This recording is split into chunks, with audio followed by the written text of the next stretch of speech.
All right, next topic right here. LaRussell is facing backlash after saying he doesn't listen to Lil Wayne's music because he can't learn anything from it. Yeah, I gotta he respect was it. he had a conviction. Yeah. You know, I was like, I had a moment in my journey where I had grew a disdain for Wayne, just because I start listening to everything. Like, I start maturing as a human, and I'm like, damn, this nigga wasn't talking about nothing for a long time. And I like, think that's you. what I his asked him about argument that. was. you know, like, as someone who like grew up in these communities, Right. and grew up with homies who I seen want to be bloods because they following Wayne and want to be gangster and want to shoot all the gun bar and shit. Right. Like, I've seen the negative that he contributed to the community, and I had to look like, man, what are the songs where he really talked about something and gave?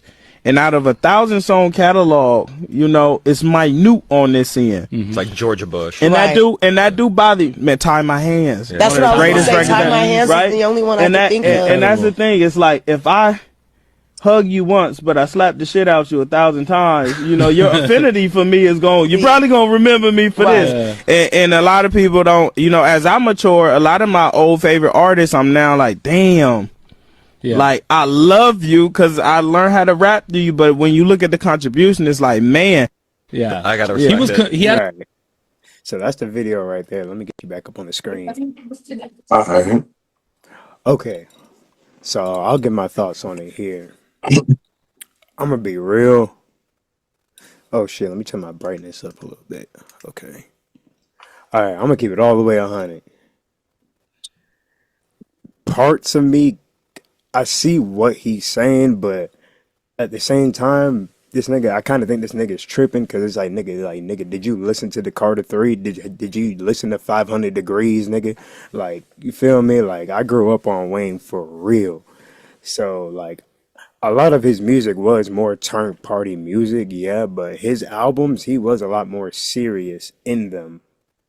He was a lot more serious in them, but his mixtapes, obviously, like No Ceiling, Sorry for the Wait, um, things like those, he's gonna be just freestyling off the dome. But albums like I'm Not a Human Being, stuff like that, there were moments where he was actually saying some real shit. There's albums you can go back to into Carter where he's talking about his daughter, raising his daughter, and all the trials and tribulations he's going through with that as well. So, and he does say a lot of real shit, but is he known for that? Nah, I don't think he is. No, but You yeah, know, that's just my where that kid grew up at, maybe. exactly. What y'all think? I think that anybody who can't watch like what Wayne has said in his interviews, like to believe in yourself and to, like, if you can't be the only person you listen to, then you probably shouldn't rap. You know what I mean? Things like that. Like, I've heard a lot of things the way he's freestyled before. He's known for a lot of great things, like you said. One of the best lyricists, period. And one of the best lyricists, period, like Stacia's trying to say. But I just think that nobody should have to grow up somewhere where where one artist is always speculated or looked out at, like, or like an op like that, like, damn. But, at the same time, it is what it is, because people are going to be how they're going to be. They're only going to listen to what they're going to listen to.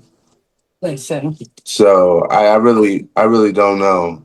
I'm gonna be real with you. Like, growing up, listening to the Carter, listening to No Ceilings, listening to, like you said, the song that he talked Right. about raising his daughter. I was like 18, 19 years old, raising my first kid. So this played constantly in my house. And you got to understand that all of his lyrics almost have multiple meanings. And if you can't think outside the box, you're not going to catch it. And by far, Eminem and Wayne are probably the best lyricists I've ever heard. And when recently that shit happened to Lil Wayne, Eminem is basically out for war. And it is, like I said, the entertainment industry is going crazy right now. And somebody came for the big dog, you know what I'm saying? And these dudes are older And they've been doing this a lot more.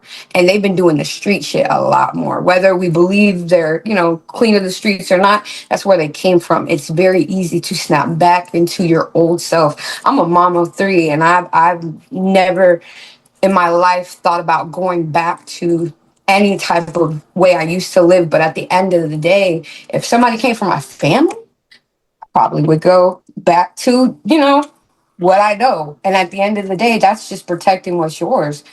And I mean, coming for a big dog like that, I don't think dude was smart. Yeah, I agree. Yeah, I agree. Everyone has a right to their own opinion, but yeah, like I do see what he's saying, but to say that you've never got any type of substance from his music or learned anything from his music, yeah, no, I disagree. That's crazy. I disagree completely, almost. Where we grew up, at least. I mean, you grew up right down the road. Listen, You if feel you me? can't dictate through his lyrics, then you weren't meant for his music. And you It's grew up period. 2.5 hours away. If you can't go through them lyrics I and guess the word find is the just different. substance, So, you're not meant away. for that music. You might just need to go ahead and put on something else, because at the end of the day, that's just got substance, it's got heart, it's got meat, it's got that funk, like, and it's more than just entertaining. It's something that you could re-recite to get deeper into the artist's mind, and that's what music is all about. Yeah, facts.